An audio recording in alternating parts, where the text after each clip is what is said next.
अस्सलामुअलैकुम and very very good morning. दागुल लाहौर में आप सबको खुश आमदीद कहते हैं जनाब। हंसती मुस्कुराती और खूबसूरत सी सुबह के साथ मैं हूं मुनीबा आसफ। इस उम्मीद और इस दुआ के साथ हमेशा की तरह कि आप लोग जहां कहीं भी होंगे इस वक्त ठीक ठाक होंगे और हमारे साथ पूरे 2 घंटे जो आप लोगों का सफ़र गुजरने वाला है इसमें आप लोग बहुत कुछ सीखेंगे और उसको आगे भी फैलाने की कोशिश करेंगे। तो आज जनाब हम कुछ बात करेंगे अपने आगाज़ में सेल्फ़ कंट्रोल के हवाले से कि ये जो सेल्फ़ कंट्रोल है ये होता क्या है और हमारी जो अमली या ज़ाती ज़िंदगी है इसमें इसका फ़ायदा क्या हो सकता है।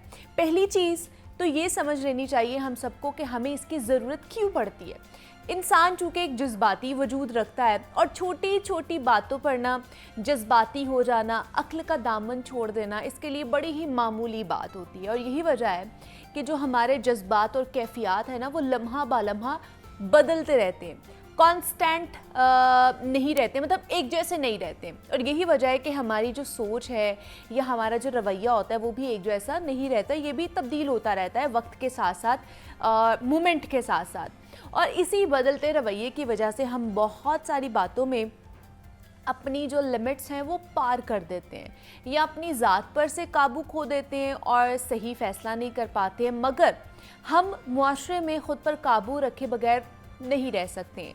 ये एक पढ़ी लिखी बात है कि जब तक आपको ख़ुद पर काबू नहीं है ना आप अच्छे तरीके से ना तो फ़ैसला कर सकते हैं और ना ही मुआशरे में आगे बढ़ सकते हैं।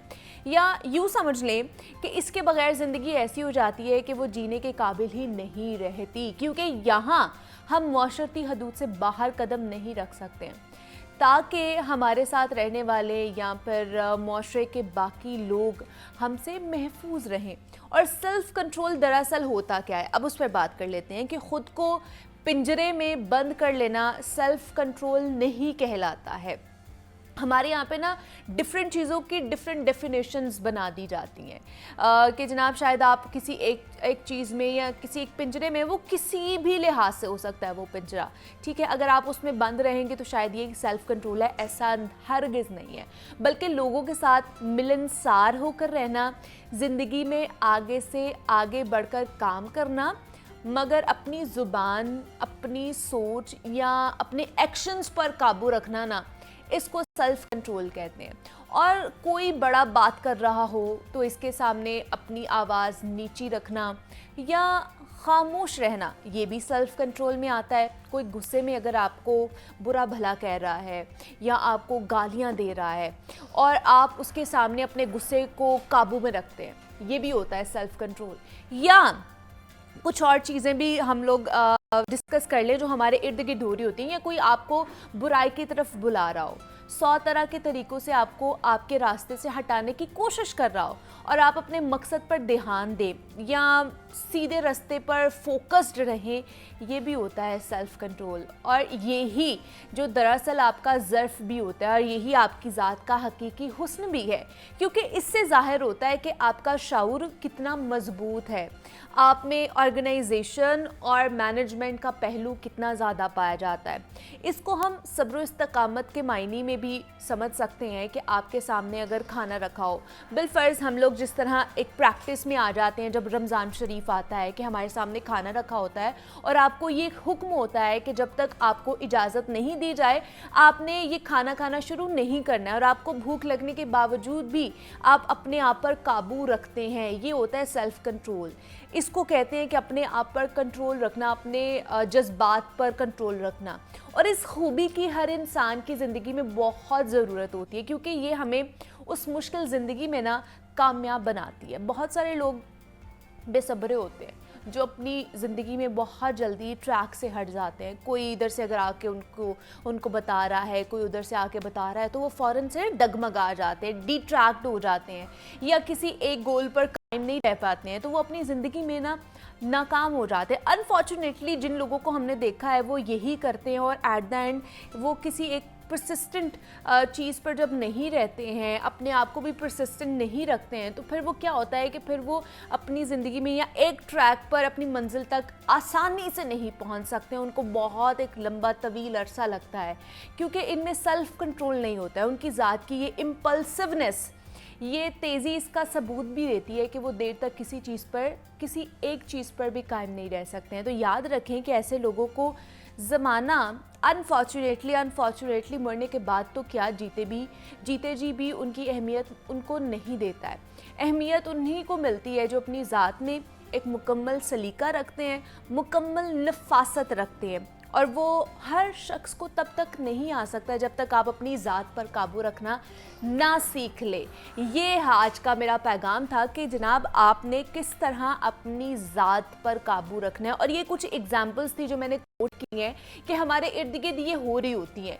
इन्हीं की वजह से हम ये देखते भी हैं और ये परखते भी हैं कि लोग कैसे अपनी ज़ात पर काबू रखते हैं, कैसे सेल्फ़ कंट्रोल रखते हुए बहुत सी चीज़ों को इग्नोर करते हुए आगे भी बढ़ते जाते हैं। और वहीं पर दूसरी जानिब हम उन लोगों को भी देखते हैं जो बहुत बेसब्रे होते हैं, जो इम्पल्सिवनेस की हदूद पार कर जाते हैं। वो किसी भी चीज़ को नहीं अपनी जज्बाती, अपने नफ्सियाती या कोई भी ऐसे जज्बात हों जनाब, वो नहीं उन पर काबू रख पाते हैं। और एट द एंड वो कहते हैं जनाब हम तो ऐसे ही हैं, आप ऐसे नहीं हैं, आप खुद को ऐसा बना लिया है। तो खुद के ऊपर थोड़ा सा काबू रखना सीख लें, अपने ऊपर काम करना सीखें कि आपने खुद को किस तरह बेहतर बनाना है, अपनी ज़ात को किस तरह आपने बेहतर करना है। आज का मेरा पैगाम ये था। उम्मीद करती हूँ कि कुछ ना कुछ इसमें से जो चीज़ें हैं वो हम सब के लिए कारआमद साबित हों। तो अभी आगे बढ़ते हैं जनाब, कुछ बात कर लेते हैं सेहत के हवाले से। और हेल्दी किस तरह रहना है ये बहुत डिपेंड करता है कि जनाब आप हेल्दी डाइट ले रहे हैं या नहीं ले रहे। तो जिस तरह डायबिटिक लोगों को प्रॉब्लम होती है कि उन्होंने क्या खाना है क्या नहीं खाना, इसी तरह कोलेस्ट्रॉल जिनका बढ़ता है उनको भी प्रॉब्लम होती है, बीपी के पेशेंट्स को भी प्रॉब्लम होती है। सेम विद कि जिनका स्टमक प्रॉब्लम्स रहती हैं, जिन्हें एसिडिटी बहुत ज़्यादा रहती है, जिनको जलन बहुत ज़्यादा रहती है, वो कुछ भी खा लें तो जनाब उनकी मैदा जो है ना वो एक्सेप्ट नहीं करता है, रिफ्लक्सेस होना शुरू हो जाते हैं, जलन रहती है सीने के अंदर। और लोग इसको कहते हैं कि शायद हमने बहुत ज़्यादा मिर्चों वाली कोई चीज़ खा ली है, इसकी वजह से ऐसा हो रहा है। बल्कि ये भी एक कह लें कि कंडीशन ही है कि आपका जो मैदा है वो उसको एक्सेप्ट नहीं कर रहा। आप बहुत ज़्यादा कोई हैवी चीज़ खा लेते हैं, कोई खाबे खा लेते हैं, तो आपको आपके जो पेट है वो एक्सेप्ट नहीं करता, मोशन लगना शुरू हो जाते हैं। तो ये मैदे से ही सारी बीमारियां शुरू होती हैं। तो अगर आपका स्टमक बेहतर है, अच्छा है, तो इसका मतलब कि आप फिट हैं। अगर आपका स्टमक ख़राब रहता है, आए रोज़ ख़राब रहता है, तो इसका मतलब कि आप अनफिट हैं और आपको थोड़ी बहुत मोडिफिकेशन लेकर आने की ज़रूरत है अपनी डाइट में और अपने लाइफस्टाइल में। तो आज हम इसी पर बात करने वाले हैं। चूँकि ये सर्दियों का मौसम है और सर्दियों में हम सारे यही कोशिश करते हैं कि ज़्यादा से ज़्यादा जो खालिस ग़िज़ाएँ हैं और जो गर्म ग़िज़ाएँ हैं उनका इस्तेमाल किया जाए, जिसमें जनाब बहुत सारी चीज़ें आ जाती हैं, हमारे घरों में बनती हैं। तो क्या उनका इस्तेमाल करना चाहिए, वो हमारे मैदे पर किस तरह इफ़ेक्ट डालती हैं, और अगर कर भी रहे हैं हम उनका इस्तेमाल तो कितने पोर्शन में हम कर सकते हैं जिनसे हमारा जो मैदा है वो हेल्दी रहे। तो इस पर बात करने के लिए आमना कलीम हमारे साथ मौजूद है, कंसल्टेंट न्यूट्रिशनिस्ट एंड डाइटिशियन है। आमना, आपको वेलकम कहती हूँ जागो लाहौर में। कैसी हैं आप? मैं ठीक हूँ, आप कैसी हैं? मैं भी बिल्कुल ठीक ठाक। आमना, मैदे से ही हर चीज़ शुरू होती है, बीमारी भी शुरू होती है। और अगर आप हेल्दी है ना, आपका मैदा हेल्दी है, तो इट मीन्स कि आप वैसे भी हेल्दी रहेंगे और हेल्दी ज़िंदगी गुजारेंगे। तो बहुत से लोग हैं उनको एसिडिटी की प्रॉब्लम होती है, वो कुछ भी खा लें उन्हें एसिडिटी होना शुरू हो जाती है, और फिर उसके बाद उनका जो है ना कह लें कि चलना फिरना उठना बैठना जो है ना वो मुहाल हो जाता है। तो क्या करना, एक सबसे पहले तो वजूहात क्या है, एसिडिटी की क्या कॉजेज़ हैं इसके पीछे? अच्छा, बेसिकली हम स्टार्ट इसी से करते हैं कि किसी भी चीज़ को सॉल्व करने से पहले हमें पता होना चाहिए कि उसकी वजह क्या है, उसकी वजह। अब उसकी वजह जो है काफ़ी सारी आ जाती हैं, लेकिन हम जिस चीज़ पे जाएंगे वो है उनका लाइफस्टाइल, और दूसरा उनकी जो डाइटरी हैबिट्स हैं। एक कंडीशन होती है जिसको हम कहते हैं गैस्ट्रोपेरेसिस, जिसके अंदर आपका जो खाना है वो स्टमक के अंदर काफ़ी देर तक रहता है। ठीक है। अब इसकी वजह से ही जो बेसिक सारे सिम्टम्स आते हैं, एसिडिटी भी इसकी वजह से होती है, नोजिया वॉमिटिंग भी इस वजह से होती है, एब्डोमिनल पेन भी इस वजह से होती है, और इन द लॉन्ग टर्म आपकी भूख कम होना शुरू हो जाती है, फिर आपका वेट लॉस शुरू हो जाता है। लॉन्ग टर्म में ये चेंजेस आते हैं। तो इसके अंदर जो सबसे बेसिक वजह होती है, जब आप खाना खाते हैं, आप एक साथ ही ज़्यादा मिकदार में खाते हैं, आप खाना खा के लेट जाते हैं, तो इससे जो है उसके मैकेनिज्म और उसकी पोजिशनिंग में जो है ना एसिडिटी कॉज होती है। सो आपने जो हम लोगों को लगता है कि मसला जो है वो एसिड प्रोड्यूस होने की वजह से, या कुदरत ने हमारा निज़ाम रखा हुआ है कि खाने को भरपूर तरीके से हज़म करने के लिए हमारे स्टमक के अंदर से एक एसिड प्रोड्यूस होता है, नेचुरल होता है ना, नेचुरल होता है। तो लोगों को लगता है कि हम अगर एंटासिड्स खा लेंगे या हम एसिड को बंद कर देंगे तो हमारे मसले हल हो जाएंगे। अच्छा। अब उस एसिड की अगर रखा है अल्लाह ताला ने ये निज़ाम, तो उसकी बहुत सारे फ़ायदे हैं। एक तो उसका फ़ायदा ये कि आपकी जो डाइट के अंदर प्रोटीन पोर्शन होता है उसने वो सही तरीके से डाइजेस्ट करना है। दूसरा ये कि एंटी माइक्रोबियल भी होता है, एंटी फंगल भी होता है, कि आपके खाने के अंदर अगर कोई जरासीम है या अगर आपके खाने की कोई यीस्ट, कोई मोल्ड आ गया तो वो उस एसिड से गुजर के सब कुछ मर जाता है। तो उस एसिड के फ़ायदे हैं। तो उसको बंद करना ये असल मसला वो नहीं है। असल मसला ये है कि जो खुराक की नाली से आपका मैदे में खाना जाता है उसके दरमियान में एक छोटा सा रास्ता होता है, एक वॉल्व होता है, जो सारा कंट्रोल करता है। जब आप खाना खा रहे होते हैं वो खुल जाता है नेचुरली, और जब खाना एक दफ़ा आपके स्टमक में चला जाए तो वो बंद हो जाता है। अब उसकी मूवमेंट अगर गलत हो या खाना खाने के बाद भी वो खुला रह जाए, उसकी वजह से आपका एसिड जो है वो ऊपर की तरफ आता है, और बाज़ औक़ात खाना भी आता है जिसकी वजह से आपको नौजिया होता है और आपको एसिडिटी फील होती है। अच्छा। तो बेसिकली आपने उस वॉल्व, वो एक मसल है, आपने उसको सही तरीके से उसको हेल्दी रखना है, उसको कंट्रोल रखना है कि वो अपना रिलैक्स और कॉन्ट्रैक्ट सही टाइम पे करें। कैसे करें उसको? जी, मैं वही इस पे बात करती हूँ। मसल के ऊपर जब प्रेशर पड़ता है तो फिर वो वीक होता है, तो फिर उसकी मूवमेंट कंट्रोल में नहीं रहती, उसकी वजह से खाना या एसिड आपका ऊपर आ जाता है। ठीक है। तो अब उसकी वजूहात ये होती है कि उस पर प्रेशर पड़ता है। अब उस पर प्रेशर कैसे पड़ता है? जब आप या तो ज़्यादा मिकदार में एक दफ़ा खा लें, ठीक है, आपका स्टमक भर जाएगा, जाहिर बात है, उसके मैकेनिकल प्रेशर से वो कॉन्ट्रैक्ट होगा और वो खुलेगा। दूसरा ये कि जब आप खाना खा के फ़ौरन लेट जाते हैं तो तब भी जो है ना आपकी बॉडी की ऐसी पोजीशन, ऐसा पोस्चर हो जाता है कि वो सही तरीके से उस पर प्रेशर पड़ता है उस वॉल्व के ऊपर, और उससे वो खुलता है और उससे आपको रहता है, और ऐसे लगता है जैसे यहीं पे खाना हमारा फंस गया है। ऐसे ही है। तो जो पुरानी बहुत मशहूर कहावत है कि आप जब अब हम आते हैं चेंजेस के ऊपर, इसकी दो चेंजेस होती हैं कि आपने अपनी लाइफस्टाइल में चेंजेस करनी होती हैं और एक आपने डाइट में चेंजेस करनी होती है। सही। सबसे पहले हम आते हैं कि आपने लाइफस्टाइल में क्या चेंजेस करनी है। लाइफस्टाइल में अब पुरानी एक बहुत मशहूर कहावत है कि आप अपना ब्रेकफास्ट करें तो do it like a king, आप अपना दोपहर का खाना खाएं डू इट लाइक क्वीन, और जब आप रात का खाना खाएं तो आप do it like a servant. लेकिन हम आजकल उल्टा चल रहे हैं, बस हम चलते चलते, या ब्रेकफास्ट आजकल लोग करते ही नहीं करते हैं तो बहुत, और रात का खाना जो है वो सबसे ज्यादा खा के, और रात का हम फुल एहतमाम के साथ खाना खाते हैं और फिर हम खाना खा के फौरन ही लेट जाते हैं। हाँ, ट्रू।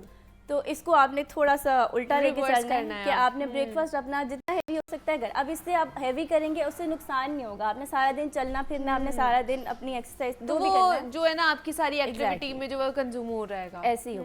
फिर जब आप दोपहर का खाना भी आप एक नॉर्मल अमाउंट में खाएं, आप एक हेल्दी लाइट, लेकिन जब आप डिनर करें, अगर आपने हैवी करना भी है तो आपके सोने में एटलीस्ट 3 घंटे का गैप होना चाहिए, ठीक है, ताकि खाना जब अच्छी तरह डाइजेस्ट हो जाए आप तब अपने जाके लेटने बिस्तर पे। आपने जैसे ये तो कुछ लाइफस्टाइल मॉडिफिकेशन है ना जो हमने करनी है, जो जिनको एसिडिटी की प्रॉब्लम होती है वो कर सकते हैं। मुझे बताइए, हमारे यहाँ पे कॉमन प्रैक्टिस ये आमना कि हमें एसिडिटी की प्रॉब्लम होती है ना, जैसे ही लोगों को लगता है कि अच्छा बहुत ज़्यादा जलन हो रही है सीने के अंदर और ऐसे लग रहा है कि जैसे खाना ऊपर ही आता जा रहा है, तो हम लोग ना बेवरेजेस का इस्तेमाल कर लेते हैं। उनको लगता है कि वो पियेंगे तो वो ना आराम आराम से जो है ना हमारा जो हजम होना शुरू हो जाएगा। शायद हजम नहीं हो रहा, इसकी वजह से हमें ये जलन हो रही है और एसिडिटी होती जा रही है। तो क्या हमें वो एसिड को कम करने के लिए ऊपर से जो हम एसिड पी रहे होते हैं वो ठीक है? ये ऑब्वियसली बहुत गलत प्रैक्टिस है। आपको उस टाइम मोमेंट के लिए तो आपको थोड़ा सा रिलीफ फील होता है, अच्छा, लेकिन ये है कि आप उल्टा और उस चीज को बढ़ा, आप उस कॉज को हल नहीं कर रहे जिस कॉज की वजह से आपको एसिडिटी हो रही है। अच्छा, ठीक है। आप उस सिम्टोमेटिक ट्रीटमेंट, या अगर आपको ये सिर्फ साइकोलॉजिकल बना हुआ है कि आप वो पीते हैं तो आपको लगता है कि मुझे सुकून मिला है और मैं सॉफ्ट ड्रिंक्स जो पीते अब मैं बिल्कुल नॉर्मल हो गया, तो ये प्रैक्टिस बहुत गलत है। आपने अब हम जाते हैं डाइटरी मॉडिफिकेशन कि आपने अपनी डाइट में क्या चेंजेस लेके आए। अच्छा, चलिए ये मुझे बता दें थोड़ा सा कि अगर जब ये ऐसे हो रहा होता है तो हमें उस वक्त फौरन से क्या टोटका करना चाहिए, या क्या ऐसा कुछ खा लें? जैसे मैंने सुना है कि जी आप ठंडा दूध पी लें तो उससे भी बड़ा फाका होता है, आपको आपकी जलन या एसिडिटी जो आपकी हो रही होती है वो कम हो जाती है। तो आप उठ के थोड़ी सी वॉक कर लें, चहलकदमी करें, ठीक है। फिर उसके बाद आप थोड़ा सा बेकिंग सोडा ट्राई कर सकते हैं। बेकिंग सोडा खा लें?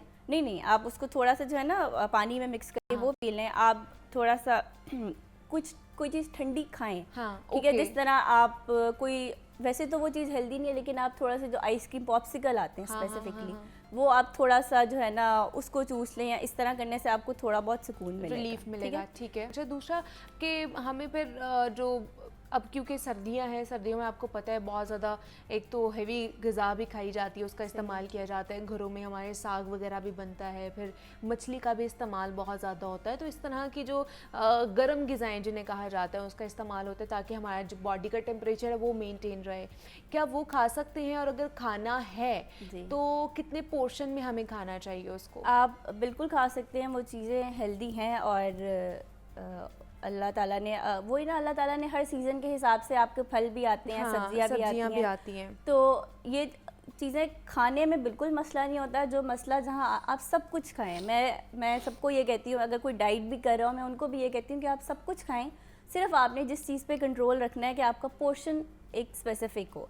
अगर अब कोशिश हमारे लोग ऐसे करते हैं कि मछली आई है वो सारी एक ही दिन में पूरे महीने की मछली खा लेनी है।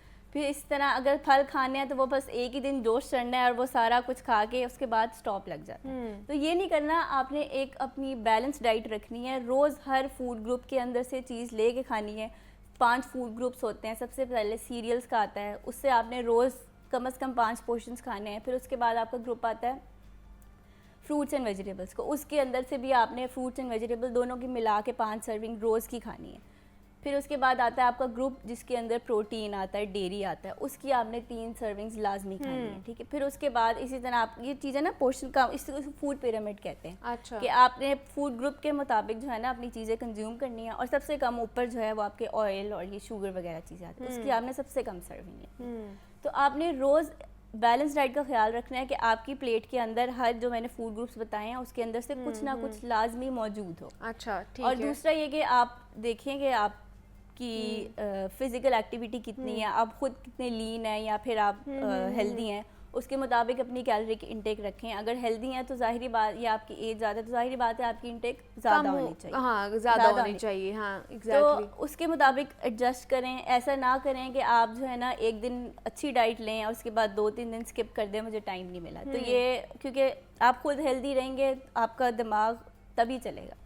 अच्छा, दूसरा ना अब ना लोगों का जो है ना स्टमक बहुत ज़्यादा वीक भी होता है बहुत से लोगों का, कि वो कुछ भी खा लेना, हल्का सा कोई हैवी फूड ग्रुप वो ले लेते हैं, इनटेक कर लेते हैं, तो उनका फ़ौरन से स्टमक ख़राब होता है। एक तो एसिडिटी का प्रॉब्लम, दूसरा वो ख़राब हो जाता है कि मोशन वगैरह लग जाते हैं, और उसकी वजह से भी फिर लेथार्जिक फील करना और कुछ भी खा नहीं पाना। तो उनके लिए आप क्या कहेंगी कि वो किस तरह की डाइट ले सकते हैं अगर उनका जो स्टमक ऑलरेडी इतना इनसेंसिटिव होता है? जी, अच्छा, उसकी भी ना, अब देखें कुछ चीज़ों की कॉज जो है वो मेडिकल कंडीशन होती है। जैसे फॉर एग्जांपल स्टमक के अंदर एक आपकी नर्व होती है, वेगस नर्व डैमेज हुई होती है, या फिर आपकी कोई सर्जरी ऐसी हुई होती है। तो उस चीज़ों को तो ऑब्वियसली आप जब तक मेडिकली ट्रीट नहीं करेंगे तो वो चीज़ सॉल्व नहीं हो सकती। लेकिन अगर आपको स्टमक देखें अब वीक क्यों होता है, स्टमक भी आपका क्या कहते हैं मसल्स ही हैं जो जिन्होंने काम करना है। अब स्टमक के अंदर सेल्स भी आपके होते हैं, कोई ना कोई आपका वो नहीं बन रहा होता, कोई ना कोई जिस तरह जिसे कहते हैं ना हार्मोन नहीं बन रहा होता, या फिर आपके मसल वीक हुए होते हैं। तो जिन लोगों को ये मसला होता है सबसे पहले उन्होंने अपने फिजिशियन से कंसल्ट करके उसकी कॉज पूछनी है। अच्छा, कॉज क्या है? ठीक है। वो IBS भी हो सकता है। IBS इरिटेबल बाउल सिंड्रोम होता है, जब आपको कॉन्टीन्यूसली आपका पेट या आप फिर कॉन्स्टिपेशन की आप डायरिया, इन दोनों की स्टेज के में रहते हैं कि आपको कुछ भी इन दोनों में से हो सकता है। सही। तो और उसके भी ट्रिगर्स होते हैं, ये चीज़ आप, और सबसे बड़ा जिसकी कॉज होती है वो स्ट्रेस होती है। स्ट्रेस से आपको, तो आप कोशिश करें कि स्ट्रेस को अपनी लाइफ से थोड़ा सा कम करें, उससे भी आपका स्टमक थोड़ा बहुत हेल्दी होगा, आप खुद ऑब्जर्व करेंगे। ठीक है। दूसरा ये कि आप IBS को सिम्टोमेटिकली ट्रीट करें। अगर आपको कॉन्स्टिपेशन है तो आप उस डाइट की तरफ जाएं जो आपको कॉन्स्टिपेशन नहीं ट्रिगर करती, या जो हाई फाइबर डाइट है। ठीक है। और अगर आपको डायरिया है तो कोशिश करें आप लाइट की तरफ जाएं, लाइट डाइट की तरफ जाएं जो डायरिया कॉज करती हैं, उन चीज़ों को आप स्किप कर दें। तो वही इसकी बहुत सारी मेजर कॉजेज़ हो सकती हैं, लेकिन आपकी डाइटरी मॉडिफिकेशन और लाइफस्टाइल मॉडिफिकेशन, ये चीज़ें आप जब कर लेंगे इसके अंदर एडजस्ट, तो आपके 80-90% सिम्टम्स कम हो जाएंगे। ठीक है, मतलब अपने लाइफस्टाइल को बेहतर करें, अपने जनाब जो डाइटरी हैबिट्स हैं उसको बेहतर करके आप जो अपना स्टमक है उसको हेल्दी रख सकते हैं। आपका स्टमक हेल्दी रहेगा तो आप ऑटोमेटिकली हेल्दी ही रहेंगे। आमना कलीम हमारे साथ मौजूद थी, न्यूट्रिशनिस्ट हैं। आमना, बहुत शुक्रिया आपके वक्त का कि आप यहाँ पर आई। यहाँ पे एक छोटी सी ब्रेक लेते हैं और मिलते हैं इस ब्रेक के बाद।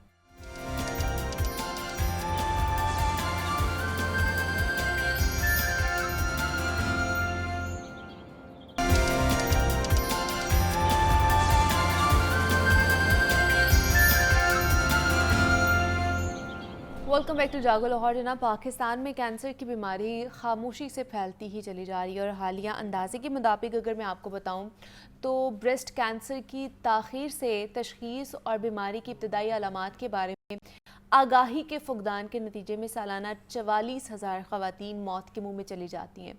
और अगर कैंसर की तशख़ीस हो जाए, मतलब उसको प्रिवेंट कर लिया जाए, तो 98% तक ज़िंदा रहने के इम्कानात हो सकते हैं और इस तरह हज़ारों ख़वातीन और उनके जो ख़ानदान हैं उन्हें बचाया जा सकता है। पाकिस्तान में इस बीमारी की इब्तदाई जो साइंस एंड सिम्टम्स हैं उनके बारे में बहुत ज़्यादा कम अवेयरनेस है। नतीजतन ये जो बीमारी है ये खामोशी से फैलती जा रही है और जानलेवा भी साबित हो रही है।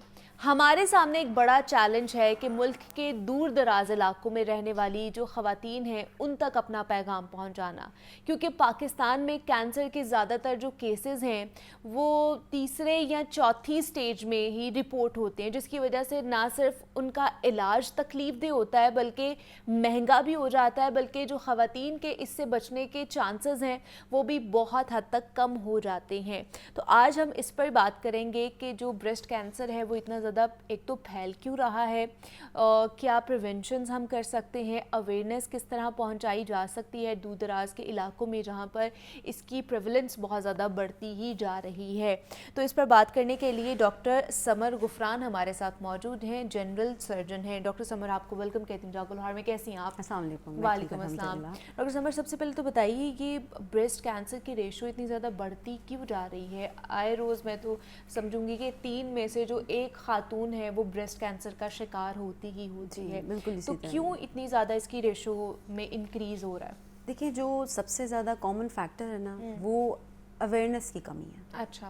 पीपल रियली डोंट नो कि उन्होंने कब डॉक्टर के पास आना है, कब रुजू करना है या उनको क्या सिम्टम्स आ रहे हैं तो वो वरिड हुए। ठीक है, so this there is lack of awareness. Then we belong to a third world country. ठीक है ना, तो ये भी एक बहुत बड़ा फैक्टर है कि poverty plays a very major role. People don't have money to travel to a proper tertiary care hospital. मतलब छोटे शहरों में से आप ट्रैवल करके बड़े शहर में आएंगे, then you need a place to live, तो वो अपना ख़र्चा देखते हैं। थर्ड इम्पॉर्टेंट फैक्टर इज़ के there is lack of confidence in ladies. Female surgeon चाहिए, हमने मेल्स को नहीं दिखाना। एंड देन जो एक बहुत इम्पॉर्टेंट फैक्टर एक और है वो ये है कि सोशल डिलेमा बहुत ज़्यादा है। अच्छा। यानी कि अगर किसी को ब्रेस्ट कैंसर डायग्नोज हो गया है तो उसकी फैमिली वुड बी लाइक कि नहीं इसने तो बचना ही नहीं है, पैसे लगाने की ज़रूरत नहीं है, बच्चों का क्या होगा। और हस्बैंड्स अगर ब्रेस्ट कैंसर में जैसे सर्जरी हो गई है, उस साइड का ब्रेस्ट रिमूव हो गया, तो फिर कॉस्मेटिक रीजंस भी they play a major role कि डिवोर्स हो जाती है फीमेल्स को इस तरह के इश्यूज़ के साथ ना। फिर पेशेंट्स में ये भी कॉन्फिडेंस नहीं होता कि हम सर्जरी करवा लें तो बाकी हमने आगे भी ट्रीटमेंट कंटिन्यू करना है। सो सिर्फ सर्जरी ही ट्रीटमेंट नहीं है, उसके आगे भी होता है। लाइक आपने कीमोथेरेपी लेनी है, आपने रेडियोथेरेपी लेनी है, फिर सुनी सुनाई बातें लोग सुन के they don't follow the treatment. So ये सारी इग्नोरेंस जो है ना मेजर रोल प्ले कर रही है, जो पाकिस्तान में कैंसर बहुत खामोशी से फैल रहा है। एंड इट्स नॉट लाइक के ओल्ड एज में जा रहा है, it has been detected in younger age women as well. Everyone in age limit आपको क्या नजर आ रही है जो यंगर एज में आ रही है? 25 ऑनवर्ड्स। 40 प्लस तो वैसे ही होता है ना कि हो जाता है, रिस्क बढ़ जाता है। So there are lot of other factors as well, क्योंकि लोग मिथ्स भी बहुत ज़्यादा है ना कि लोग समझते हैं कि अगर बच्चे को दूध नहीं पिलाया इस वजह से कैंसर हो गया। जी, हाँ, ट्रू। और उसके अलावा ये भी समझा जाता है कि अगर हम पाउडर यूज़ करते हैं, डिओड्रेंट यूज़ करते हैं, परफ्यूम्स यूज़ करते हैं, उसकी वजह से हो रहा है। या अगर फैमिली में किसी को था तो लाजमी है कि जी उसको उसकी वालदा से या उसकी फूफो से, लाइक रिलेटिव से आ गया। मतलब आपकी फैमिली में अगर ये रन कर रहा है तो आपके चांसेस हैं कि हो सकता है, ऐसा है या नहीं है? नहीं है। Hereditary cancers they account for only 5 to 10%। Okay, ठीक है, not all of the cancers are hereditary. Okay, तो बाकी जो 90 to 95% है वो इन्वायरमेंटल फैक्टर है, म्यूटेशंस। ओके, ठीक है, वो विद एज वो म्यूटेशंस हो जाती हैं। There is no specific reason कि वो क्यों हुआ, बट ये कि अर्ली डिटेक्शन अगर हो जाए, यानी कि तशखीस अगर जल्दी कर ली जाए, तो डेफिनेटली आप क्वालिटी ऑफ लाइफ इंप्रूव कर सकते हैं। ट्रीटमेंट जो है वो 100% हो जाता है। सो अगर it is detected early, treated early, तो अगर हम देखें 5 years survival rate that is 100%। तो ये एक गलत फहमी है लोगों की कि ये कैंसर ट्रीट नहीं होगा, इस पेशेंट ने इसकी लाइफ स्पैन ज़्यादा नहीं होगा। और जिस तरह हम बात करें कि बहुत ज़्यादा मिथ्स भी इसके साथ रिलेट की जाती हैं, तो उनसे भी कोई फ़र्क नहीं पड़ता। जिस तरह हमने बात की कि डिओड्रेंट लगाने से, परफ्यूम लगाने से, पाउडर लगाने से, इनसे कुछ नहीं होता। नहीं, कुछ नहीं होता, इससे कुछ नहीं होता। और जो कहा जाता है कि जी बच्चे को दूध नहीं पिलाया, मदर फीड नहीं कराया, उसकी वजह से भी, ये बिल्कुल मिथ्स है। बाज़ लोग तो इनफैक्ट आई सी पेशेंट्स दे से कि हमें चोट लग गई थी और उसके बाद ये बन गया। अच्छा, so it's not like that. कोई ट्रॉमा होने से, कोई चोट लगने से कैंसर नहीं बन जाता। ब्रेस्ट में तो स्पेशली नहीं बनता ना इस तरह। ठीक है, हाँ, अगर आपका कोई और फैक्टर्स इंक्लूडेड थे तो वो एक वीक पॉइंट बन गया, वहाँ पे एक लंप बन गया, इनके गिल्टी बन गई एंड इग्नोर किया, नहीं किया, उसमें चेंजेस आते रहे, सेल्स मतलब मल्टीप्लाई होते रहे, चेंज होते रहे, तो वो बन सकता है। लेकिन स्पेसिफिकली ये नहीं है कि हर दफ़ा अगर आपको किसी पेशेंट को चोट लगी है तो कैंसर बन जाएगा, नहीं, ऐसा नहीं। ओके, वो डिफरेंट फैक्टर्स उसके हो सकते हैं। अच्छा, इसके मुझे बताइए कि किस तरह इसको अब खुद ही सेल्फ एग्जामिन किया जा सकता है? क्या खवातीन घर में क्या करें, या जो बच्चे हैं, जिस तरह आपने कहा कि ऑनवर्ड 25 ऑनवर्ड जो है अब बच्चियों में आ रहा है, तो वो सेल्फ एग्जामिन किस तरह घर में कर सकती हैं, और ये कितनी देर बाद हमें करना चाहिए? देखिए, हम जो डॉक्टर्स हैं सारे, स्पेशली ब्रेस्ट सर्जन्स या general surgeons, we promote 3 things for early detection. सबसे पहले अवेयरनेस कि आप फीमेल्स को बताएं कि how to self examine a breast. जी, ठीक है, उसमें सेल्फ असेसमेंट करनी है, वो मंथली होनी चाहिए। ओके, ठीक है, they have to examine their breast monthly. उसमें आपने क्लॉकवाइज ब्रेस्ट के अराउंड अपनी फिंगर्स के साथ, पल्प ऑफ फिंगर से आपने अराउंड सर्कल बनाना है। ठीक है, हल्का हल्का प्रेस करके देखना है, बिल्कुल हल्का, लाइटली प्रेस्ड। उसमें अगर आपको कोई लंप फील होता है, कि इनके गिल्टी फील होती है, तो आप थोड़ा कॉन्शियस होएं। ठीक है, अदरवाइज नहीं। The second thing is females of 25 years age plus onwards, उनको हम एडवाइस करते हैं कि वो एवरी 3 month ब्रेस्ट क्लिनिक पे ब्रेस्ट एग्जामिनेशन के लिए जाएं। ठीक है, समटाइम्स ऐसा होता है कि females they miss the lump, self examine अगर कर भी रही हैं, so it's better to be examined by a professional. Okay, ठीक है, आप डॉक्टर के पास जाएं, आप 3 monthly जाएं, अगर आपकी एज 25 से प्लस है तो आप एग्जामिनेशन करवाएं। तो अगर आपको कोई इसमें शक भी है, आपको फील हुआ था कोई लंप, वो भी पता चल जाएगा। सही। Then comes the third thing is कि we advise the patients to go for investigations. जिनकी फैमिली हिस्ट्री है, जैसे मैंने बताया था 5 to 10% of cancers they are hereditary. So उसमें हम एडवाइस करते हैं पेशेंट को according to the age, 32 is the cut off limit. उसमें अगर if you are older than 32 years of age, you go for mammography। ठीक है, अगर if you are younger than 32 years of age, then go for an ultrasound। Okay, ठीक है। These 2 modalities are readily available। ठीक है, हर अच्छी जो है इन्वेस्टिगेशन उन पे होती है। हाँ, रेडियोलॉजी यूनिट्स बने हुए हैं अब तो बहुत अच्छे, उसमें ये होता है। सो बेसिकली 3 steps हैं। आपकी हिस्ट्री आपको पता होनी चाहिए कि आपकी फैमिली में तो नहीं रन कर रहा, कोई भी कैंसर हो सकता है ना। वो दे कम एट रिस्क, जरूरी नहीं है कि उनको हो, but they are high risk patients, तो वी स्क्रीन देम, इसको स्क्रीनिंग कहते हैं। ओके, वो हो गया। Then comes the examination, either can be self breast examination, self assessment, या बाय अ क्लिनिशियन। लाहौर में there is a very good facility that is cancer care research centre. Okay, वो they do not refuse any patient, like we are our team, हम लोग वहाँ पे जाते हैं, we are a team of honorary surgeons over there. हम वहाँ जाके चैरिटी बेसिस पे ऑल ओवर पाकिस्तान वहाँ पे पेशेंट्स आते हैं, we operate them free of cost. It is a charitable organization, ठीक है, and we do not refuse any patient over there. We have senior most surgeons, senior most oncologists, radiologists. They have a very good team over there. मतलब वहाँ पे कोई भी जाके अपना treatment करवा Exactly. सकता है। Chemotherapy, radiotherapy, surgery, everything is free of cost. और उसका कोई क्राइटेरिया है या कुछ भी आपने रखा हुआ है? नहीं, क्राइटेरिया नहीं है। वहाँ पे जो डिजर्विंग पेशेंट है वो वहाँ पे जाएंगे और वहाँ पे हम अपनी फाइल बनवाएं, एग्जामिन करवाएं एंड दे आर एडमिटेड। चाहे वो स्टेज 4 है, स्टेज 3 है, यूजुअली पेशेंट्स को कह दिया जाता है कि नथिंग कैन बी डन, अब आप इनको घर ले जाएं। सो वो जो घर ले जाने वाला टाइम होता है that is very very painful for the family. वो स्टेज 4 में कहते हैं, स्टेज 3 में कहते हैं? वैसे तो किसी भी स्टेज में नहीं कहना चाहिए, but patients are refused, sorry to say, like they are refused. उनको कह दिया जाता है कि नथिंग कैन बी डन, कि अब नहीं कुछ हो सकता, अब आप जाके दुआएं करें, इनको घर ले जाएं। हाँ जी।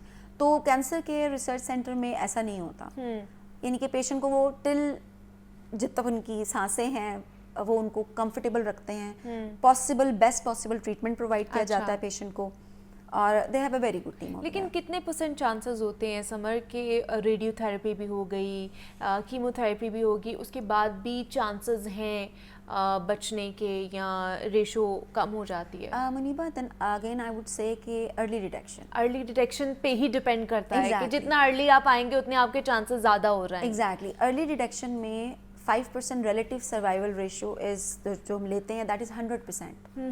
ठीक है, बाद में रिलेटिव में इसलिए टर्म यूज कर रही हूँ क्योंकि some patients think if surgery is done so we are being treated.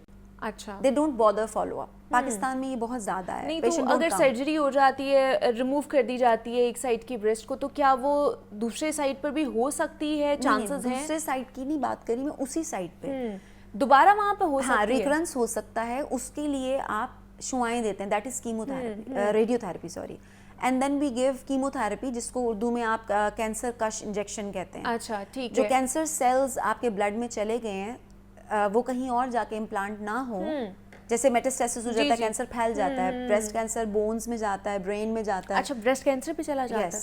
Lungs में जाता है। सो कीमोथेरेपी का जो बेसिक मकसद है वो यही है, to stop those cells from being implanted anywhere else in the body. Okay, basically it burns the cells, उनको वो डेड कर देगी कीमोथेरेपी।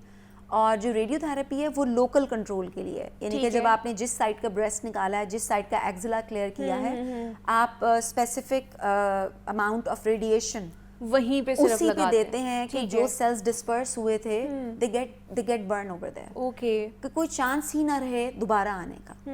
सो कीमोथेरेपी चाहे या रेडियोथेरेपी चाहे आप पहले ले रहे हैं या बाद में बिफोर सर्जरी या बाद में ले रहे हैं, it is a part of total treatment package जो पेशेंट को समझना चाहिए। यस, ये पेशेंट को समझना चाहिए। लेकिन शायद समर पेशेंट इसलिए भी नहीं आते हैं आफ्टर द सर्जरी के ये बहुत ज़्यादा एक्सपेंसिव भी है। ये ट्रीटमेंट बहुत ज़्यादा, इसलिए वो अफोर्ड नहीं कर सकते। वो कहते हैं चले अच्छा अब सर्जरी हो गई है, पहले करवा ली है, तो अब क्या ही करना है हमने, मतलब अवेयरनेस नहीं है ना लोगों में, और एक्सपेंसेस भी बहुत ज़्यादा बढ़ जाते हैं इनके। एक्सपेंसेस बहुत ज़्यादा एक मेजर फैक्टर है कि बड़ी मुश्किलों से पेशेंट पैसे जमा करके सर्जरी करवाता है, और जब उसको ये कहा जाता है ना कि अब दोबारा अब आपने कीमोथेरेपी करवानी है, so when they go to the oncologist वो बताते हैं कि जी अब इतने पैसे लगेंगे। अच्छा, तब अब मुल्क के हालात भी इस तरह के हैं, तो अब ये केसेस ज्यादा होते जा रहे हैं। खवातीन घर में बैठी हुई हैं बिकॉज ऑफ पॉवर्टी, नहीं है उनके पास ना फाइनेंशियल प्रॉब्लम्स हैं हर जगह पर, वो नहीं जा सकती हैं कि हर महीने या हर 15 दिन बाद जाके लगवानी पड़ती है। 3 वीक्स दैट डिपेंड्स के कितना ट्यूमर लोड था, वो ऑन्कोलॉजिस्ट डिसाइड करते हैं ट्यूमर लोड देके कि हमने कितने इंजेक्शंस लगाने, कितने गैप से लगाने।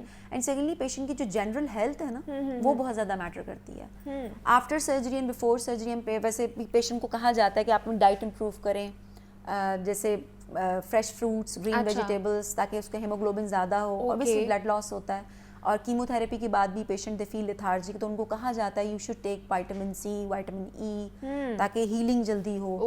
और अपनी डाइट बेहतर रखें, तो इसलिए हम nutritionist plays a vital role, nutritionist को इन्वॉल्व करते हैं before surgery and after surgery, ताकि पेशेंट की हेल्थ मेंटेन रहे, वो पूरा ट्रीटमेंट टॉलरेट कर सके। लेकिन सर्जरी से पहले या कीमो से पहले ऑब्वियसली हम किसी भी कैंसर का नाम सुनते हैं ना तो हम लोग डिप्रेशन का शिकार होना शुरू हो जाते हैं कि वो कोई भी डिप्रेशन, वो कोई भी कैंसर हो, और ऊपर से अगर ब्रेस्ट कैंसर हो जाए खवातीन को खास तौर पर, तो वो और ज़्यादा उनकी बाकी जो चीज़ें हैं वो जो है ना कह लें कि डिस्टर्ब होना शुरू हो जाती हैं, उसके ऊपर बहुत ज़्यादा इम्पैक्ट आता है और नेगेटिव इम्पैक्ट ही आता है। तो उनको किस तरह आप कह लें कि कन्विंस किस तरह किया जाता है कि अब आपकी जो लास्ट जो ऑप्शन है आपके पास, यहाँ तो सर्जरी है वही आपने करानी है, इसके अलावा नहीं हो, तो वो थोड़ा रेजिस्ट करती हैं?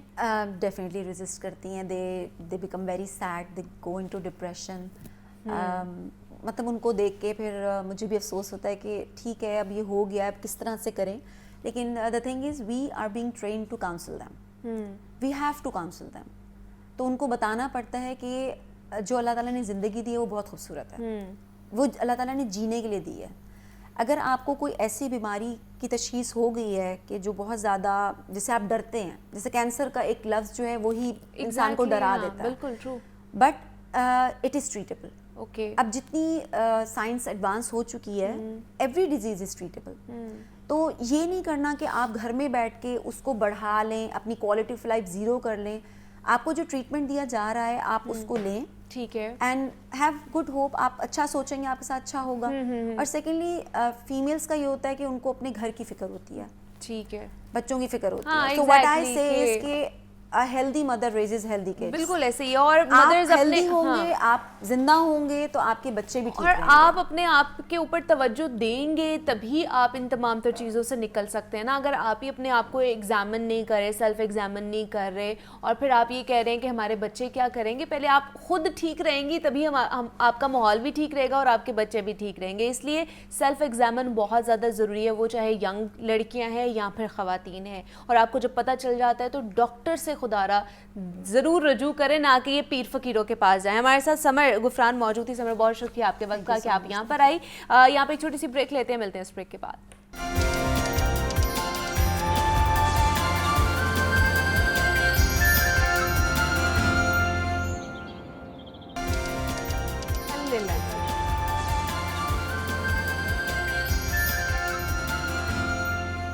वेलकम बैक टू जागो लाहौर। जनाब, सर्दियां आते ही एलपीजी की ब्लैक मार्केट में फ़रोख्त शुरू हो चुकी है और मनमानी जो कीमतें हैं वो ली जा रही हैं एंड यूज़र से। लाहौर में जो हुकूमती ऐलान है उससे हटकर एलपीजी की फ़रोख्त की जा रही। दूसरी जानिब जो एक बड़ा इंकशाफ हमारे सामने आया है कि ठीक है महंगे दामों भी बेची जा रही है, लेकिन अगर आप दे भी रहे हैं महंगे दामों तो एटलीस्ट प्योर तो दें, उसमें मिलावट तो ना करें। आप एलपीजी के अंदर भी मिलावट करके दे रहे हैं। इंटरनेशनल कीमत पर ये जो हमें मिल रही है पानी वाली मिक्स एलपीजी की 2 साल से फ़रोख्त की जा रही है और धड़ल्ले से की जा रही है। कोई पूछने वाला नहीं है इन लोगों को कि जिस पर हुकूमती जो इदारे हैं वो खामोश तमाशाई बने हुए हैं। कोई कार्रवाई नहीं की जा रही कि पानी वाली जो मिक्स एलपीजी है वो लोगों को दी जा रही, जिसकी वजह से कैंसर हो सकता है, लोगों की जानें भी जा सकती हैं। तो पिछले 2 सालों से इसकी ख़रीदो फ़रोख्त की जा रही है। 2 साल गुजर गए हैं कि आवाम को दोनों हाथों से लूटा जा रहा है। मनमानी कीमतें भी ली जा रही है और मिक्स एलपीजी भी जो है ना फ़रोख्त की जा रही है। अगर 2 सालों में किसी एक के ख़िलाफ़ भी कार्रवाई हुई होती तो आज शायद एलपीजी जो इंडस्ट्री है ना उसकी ये हालत ना होती, कुछ सूरत हाल बेहतर होती और कीमतें भी थोड़ी सी बेहतर हो पाती। लेकिन क्या सूरत हाल है, इसके ऊपर कोई कार्रवाई होगी या नहीं होगी, इस पर बात कर लेते हैं। हमारे साथ इस वक्त इरफान खोखर साहब मौजूद हैं, चेयरमैन हैं एलपीजी एसोसिएशन के। इरफान साहब, आपको वेलकम कहती हूँ जागो लाहौर में। कैसे हैं आप? शुक्र अल्लाह का। इरफान साहब, ये तो मैं तो कहूँगी कि बड़ा अलमिया है कि एक तो आए रोज़ कीमतें बढ़ जाती हैं एलपीजी की, और अब दूसरी कि पानी मिक्स करके एलपीजी फ़रोख्त की जा रही है पिछले 2 सालों से। मतलब आप एक तो कीमतें बढ़ाई जा रहे हैं, दूसरा अगर आप हमें दे भी रहे हैं एलपीजी तो वो भी मिक्स की हुई मिलावट ज़्यादा एलपीजी दे रहे हैं। बहुत अफसोस की बात है, वाकई 2 साल गुजर गए और 2 साल कबल ये सिलसिला शुरू हुआ तो चेयरमैन वगैरह को मैंने रिक्वेस्ट की और लाहौर में मेंबर जो गैस ऑयल हैं उनकी पूरी टीम आई। सरमद असलम साहब इन्फोर्समेंट डिपार्टमेंट के लाहौर में हमारे 2-3 घंटे हमारी मीटिंग जारी रही। फिर वहाँ से एक वफद जो है ना जो बॉर्डर्स पे ताफ्तान बॉर्डर पे गया, ये सिलसिला शुरू हुआ कि हम यूँ कर देंगे, हम मोबाइल लैब्स बना देंगे, वहाँ पे लैब लगा देंगे, बॉर्डर को पकड़ेंगे, यूँ कर देंगे। 2 साल सिलसिला ये अब वक्त आन पहुँचा है तो ये सिलसिला रुका नहीं है और किसी एक कंपनी के खिलाफ भी कार्रवाई नहीं। मैंने बेतहाशा लेटर्स रिकॉर्ड पे मौजूद हैं। अच्छा, फिर उसके बाद मैं ये सारा सिलसिला नहीं रुका तो मैं तेहरान खुद गया। मैंने जाके वहाँ से रिपोर्टर से बात की कि सर ये क्या हो रहा है, मुल्क हमारे कैंसर लेवा और ये सारी गंदी केमिकल और पानी ये आ रहा है और इंटरनेशनल का हम कीमत अदा कर रहे हैं, हमारे कंज्यूमर का मामला हाँ जी, है। उसके बाद फिर मैंने आ करके मैंने लाहौर में ईरानी कौंसल जनरल से 11 अक्टूबर को मुलाकात की और वो मुलाकात तकरीबन 1.5 घंटा जाए, जिसमें मैंने सारे शवाहिद दिए उनको। मैंने वो कहा सर ये यहाँ सारे प्रूफ्स के साथ आप सारे डॉक्यूमेंट के साथ ये रिफाइनरी से गैस आती है, यहाँ से आती है। उसके बाद फिर मैंने मीटिंग उन्होंने जो हम करते हैं उसके बाद दोबारा जब उसकी दोबारा टेंडरिंग उन्हीं रिफाइनरी से दोबारा फिर टेंडर ओपन हुआ तो फिर मैंने कहा सर ये देखे नहीं रुकी, तो फिर भी वो मिक्स वाली ही आ रही थी, पानी वाली केमिकल गंदी तरीन जो वहां पे जाया कर दे जिसकी कोई कीमत नहीं है, यहाँ पे लाके यहाँ पे महंगे दामों खरीद ली जाती जी। अच्छा, उसके बाद क्या हुआ कि 26 अक्टूबर को कौंसलर साहब के एक सेक्रेटरी ने मुझे कॉल की, अब उनके अपने नंबर से 26 को शाम 5 बजे के 2 मिनट पे अच्छा मुझे संगीन नताज की धमकी दी कि आप पाकिस्तान ईरान के तल्लुकात खराब कर रहे हैं। धमकियां दी गई मुझे धमकी खुद कि आप इस पे बात नहीं करें ना। मतलब इससे पहले आप वो जो थे ईरान के उनसे मुलाकात मैंने कौंसल से मुलाकात करके उनको सारी चीजें बताई, मैं ईरान गया, मैंने उसके बाद जब ये सिलसिला कोई खबर या कोई बातचीत हुई है, कोई अंदर से कुछ सिलसिला होगा तो मुझे एक थ्रेड कॉल आई ना 26 तारीख को 5 बज के 2 मिनट पे। मैंने कहा भाई बात ये है कि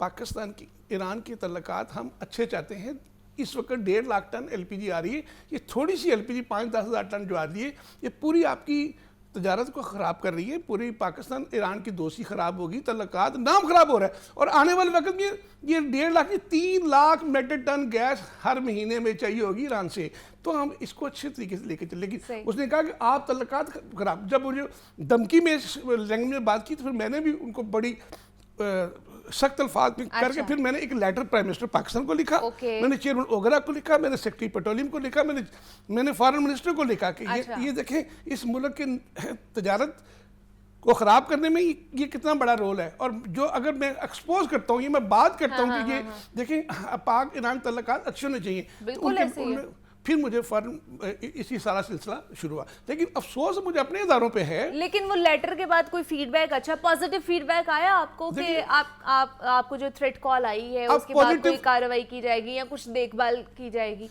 देखिए बात ये कि हमारे अंदर ही किरदार है ना, हमारे अंदर ही हम खुद ही करप्ट, हम एक सस्ती चीज ला के आवाम को महंगे दामों इंटरनेशनल की, हम अगर वो खरीदे ही नहीं, हम खुद खरीदे नहीं, जो हम डिस्ट्रीब्यूटर्स हैं या कंपनीज हैं, हम खरीदते हैं तो आवाम तक आती है ना, इसमें फॉल्ट हमारी पूरी इंडस्ट्री का खुद अपना भी है। लेकिन उसके बाद अगर मैं समझता हूँ कि चेयरमैन वगैरह से मेरी बार बार ये रिक्वेस्ट है, मैं उनको लेटर भी लिखे, अगर फ़र्ज़ करें कि हम कभी ये बॉर्डर के ऊपर लैब लगा लें, जिस तरह हमारी पोर्ट कासिम पे लैब लगी, जब कोई भी जहाज आता है उसकी पहले लैब होती है, फिर वो अनलोड किया जाता है, एक तरीका कार है ना।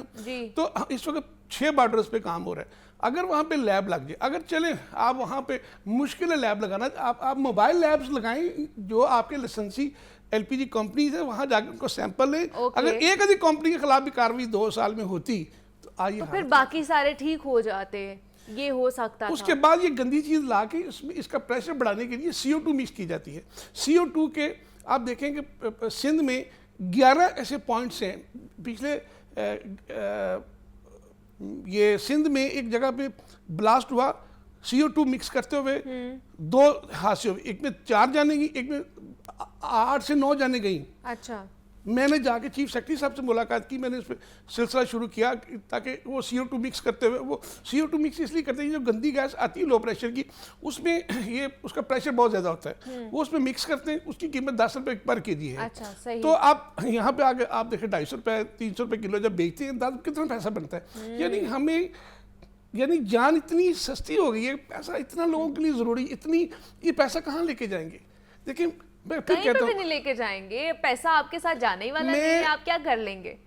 अल्लाह ना करे वो जो बहुत प्रेशर वाली गैस है मेरे घर में भी आ सकती है, आपके घर में, खुदा ना खासा वो ऐसा प्रेशर। देखिए हमारा जो मैरिज सिलेंडर है वो भी उसका प्रेशर बर्दाश्त नहीं करता, गैर मेरे तो बिल्कुल ही नहीं करता ना, उसका प्रेशर इतना ज़्यादा है, तो हमारा प्रेशर मैक्सिमम इस वक्त 90 PSI है। अगर ये इतनी खतरनाक है, ब्लास्ट हो सकता है, लोगों की जानें जा सकती हैं, तो कैसे ये एक्सेप्टेबल है कि मार्केट में बिक रही है? मेरी चेयरमैन ओगरा से देखें, मैं फिर कहूँगा कि या तो ना कोई निशानदेही ना की जाए, मैं बार बार निशानदेही करके बार बार बताता हूँ ये यहाँ ये चीज़ हो रही, यहाँ ये चीज़ हो रही। मेरी बेहिसी आलम देखें। जितनी दफा भी आप निशानदेही करते हैं इन चीज़ों की, उसका कोई फायदा होता है? उनके खिलाफ कार्रवाइयाँ होती हैं? देखिए चेयरमैन ओगरा ने बड़ी कोशिश की है, मैं उनको अप्रिशिएट करूँगा, लेकिन आवे कावा बिगड़ा हुआ है।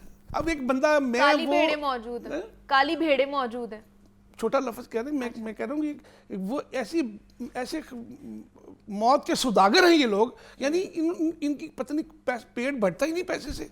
आप एक फर्ज करें कि जो CO2 मिक्स करने वाला एक स्टेशन है, वो दिल्ली का एक स्टेशन जो बना हुआ है वो दिल्ली का मिनिमम 2 करोड़ कमाता है। ये पंजाब में भी हो रहा है, लाहौर में पंजाब में 2 जगह पे है, एक मुल्तान के करीब है, अच्छा, लेकिन ज्यादातर सिंध में है और बलूचिस्तान में है 2। मतलब पंजाब में इतना ज्यादा CO2 नहीं, पंजाब में से 2 है, लेकिन वो भी उसमें भी काफी अजीब साहब को मैंने लिखा, उन्होंने काफी कार्रवाई की, उनको मॉनिटर किया जा रहा है। लेकिन बात यह है कि पीछे से अगर क्वालिटी चीज आए, मतलब जिस तरह पोर्ट कासम के ऊपर जब जहाज आते हैं, दोनों टर्मिनल के ऊपर की लैब होती है, इसी तरह जब देखिए हमने एक और जो चीज़ आपको देनी है उसकी जो प्राइस हम मुकर्रर कर रहे हैं वो इंटरनेशनल प्राइस के फार्मूले से कर रहे हैं। हम आवाम को इंटरनेशनल कीमत पे चीज़ों को बेच रहे हैं, तो आप क्या लोगों को हम दे कह रहे हैं? इंटरनेशनल अगर हम लोग पैसे दे रहे हैं, इंटरनेशनल के हम लोग 300-250 रुपए दे रहे हैं इंटरनेशनल के, हम लोग बाहर से इंपोर्ट कर रहे हैं, तो फिर तो उन इंडस्ट्रीज को, उन कंपनीज को भी चाहिए कि अगर हम अपने मुंह मांगे दाम ले रहे हैं तो हम लोग मयारी चीज तो दें। एग्जैक्टली मैं यही कहना चाह रहा हूँ।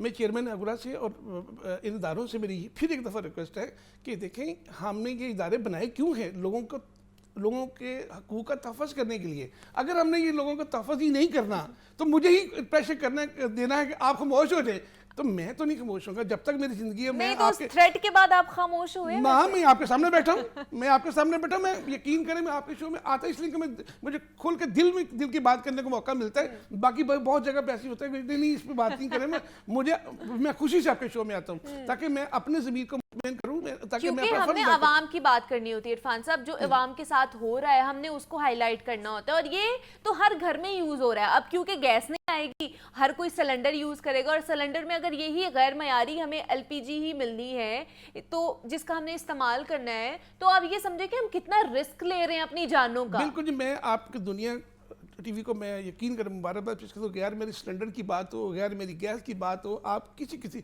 प्राइस की बात हो, आप लोग उस इशू पे बात करते हैं और मैं इंशाल्लाह 24 घंटे हाजिर हूँ। और मुझे अच्छा लगता है ताकि मैं अपना ज़मीर मुतमईन रखना चाहता हूँ कि ये नहीं कि मैं उनका हिस्सा बन जाऊँ, खामोश होकर मैं भी उसी सिस्टम का हिस्सा बन जाऊँ। चोरी किस तरह हो रही है? ये बड़े लेवल पे हो रही है या घरों में भी हो रही होती है? जैसे कंप्रेसर्स बहुत से लोग यूज करते हैं, उसकी वजह से भी हो रही होती है। देखिए घरों में तो बहुत छोटे लेवल पे होती है, लाइनों से डायरेक्ट इंडस्ट्रीज को चोरी होती है। सबसे ज्यादा चोरी सिंध में है। आप कभी लाइन पे लें इनको, इनसे पूछिए। आते ही नहीं है लाइन पे, उन्हें पता है कि हम चोरी कर रहे होते हैं, लाइन पे नहीं कोई आता। चैलेंज कर, देखो ये अरबों कोई बंदा आता ही नहीं है लाइन पे। इस कंपनी में चोरी हो रही है, जब इनको हम लोग कैफरे किरदार में लाएं जो वहां का ऑफिसर्स है कि तेरे इलाके में चोरी हो रही है, ठीक है, तो उनको पकड़ा जाए तो सब ठीक हो जाए। और अगर वो ऑफिसर ही मुलव्वस हो तो खुद मुलव्वस है ना, मैं ये कह रहा हूँ कि खुद भत्ताखोरी इन्होंने करनी है, इन्होंने पैसे लेने हैं लोगों से, वहां पर जाके जो दुकानों को बंद किया जाता है गैर मयारी सिलेंडर्स वाली भी, और जहाँ पे ये गैर मयारी गैस भी बेची जा रही होती है, पैसे ले रहे होते हैं, जैसे हमने पहले भी आपने इंकशाफ किया था इसके बारे में। अब देखें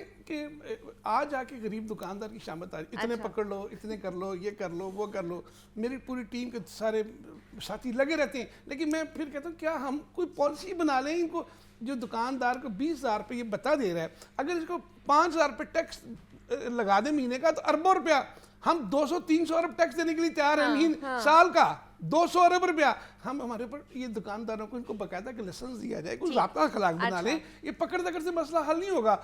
लोगों की देखिए 12 kg का सिलेंडर जो वगैरह कीमत निकालता है, उसकी कुव्वत खरीद जो है आम पब्लिक की बंदे की नहीं है। वो 2 किलो 1 किलो 3 किलो गैस लेके गुजारा करता है। तो इसलिए इन दुकानों को ये बंद नहीं कर सकते। मैं दावे से कहता हूँ आपके ऊपर, ये मेरा आप चैलेंज है गवर्नमेंट को, ये दुकानों को बंद नहीं कर सकते। अच्छा मुझे ये बताएं लास्ट पे कि जो सिलेंडर जो हम खरीदने जाते हैं वो कैसे चेक करें मयारी कौन सा है और गैर मयारी कौन सा है? क्योंकि आजकल क्योंकि गैस नहीं आएगी तो लोगों का रुख यही होगा कि हम सिलेंडर्स खरीद के लेकर आएँ और गैस जो है ना उसमें भरवाएं, तो किस तरह इंश्योर कर सकते हैं कि ये गैर मयारी और ये मयारी है? मेरे मुल्क भर के सार्फिन के लिए मेरी गुजारिश है कि सबसे पहले जो सिलेंडर्स है कि जो हार्डवेयर दुकानों में चमकीले सिलेंडर आपको नजर आते हैं, सारे के सारे 2 नंबर हैं। इस वहां से सिलेंडर ना खरीदें। नीले पीले ये सारे जितने भी हैं, बिल्कुल सारे के सारे 2 नंबर दें। ठीक इनकी है। कोई 6 महीने के बाद इनकी जिंदगी खत्म हो जाती है, इनको जंग लूदा होने के बाद ये सिलेंडर ब्लास्ट हो जाता है। अगर सिलेंडर आपने खरीदना है तो आप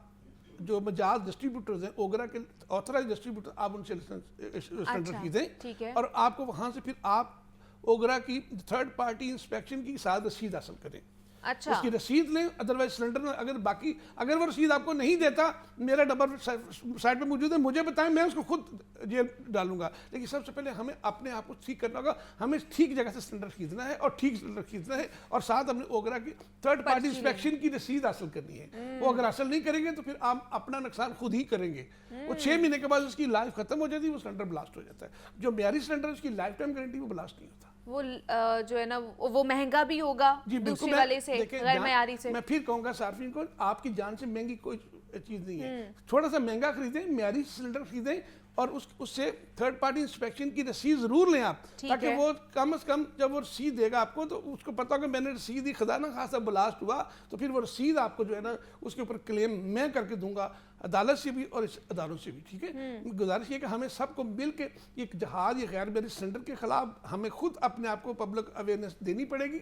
हम जिस तरह आपके प्रोग्राम में हमेशा होता है, तो आप जब सिलेंडर खरीदने जाएं तो आप ओगरा के मजाज डिस्ट्रीब्यूटर से सिलेंडर खरीदें और ओगरा के थर्ड पार्टी इंस्पेक्शन की रसीद जरूर हासिल करें। रसीद ज़रूर हासिल करें ताकि खुदा ना खास्ता कोई ऐसा इंसिडेंट हो जाता है तो आप उनको क्लेम कर सके कि हम आपसे लेकर गए हुए हैं। और गैर मयारी तो बिल्कुल भी ना खरीदे, ये जो हार्डवेयर की दुकानों पे नीले पीले पता नहीं कौन कौन से पड़े हुए होते हैं मुख्तलिफ रंगों के, इससे तो इज्तनाब ही करें, अपनी जान बचाएं इन तमाम तर चीज़ों से। और अगर जब आपको लगता है कि कोई गैर मयारी सिलेंडर बेच रहा है तो कंप्लेन करें, उसकी इंतजामिया को भी कंप्लेन करें, जिस तरह इरफान साहब कह रहे हैं आप इन्हें भी कंप्लेन कर सकते हैं ताकि उनके खिलाफ कार्रवाई हो सके। हमारे साथ इरफान खोकर साहब मौजूद है, चेयरमैन है एलपीजी एसोसिएशन के। इरफान साहब बहुत शुक्रिया आपके वक्त का कि आप यहाँ पर आए। एलपीजी के हवाले से हम बात कर रहे थे कि जनाब पानी वाली मिक्स एलपीजी अब बेची जा रही है पिछले 2 सालों से और उसके ऊपर कोई भी कार्रवाई नहीं की गई है। मुझे इजाज़त दीजिए, अपना ख्याल रखिएगा, अल्लाह हाफ़िज़।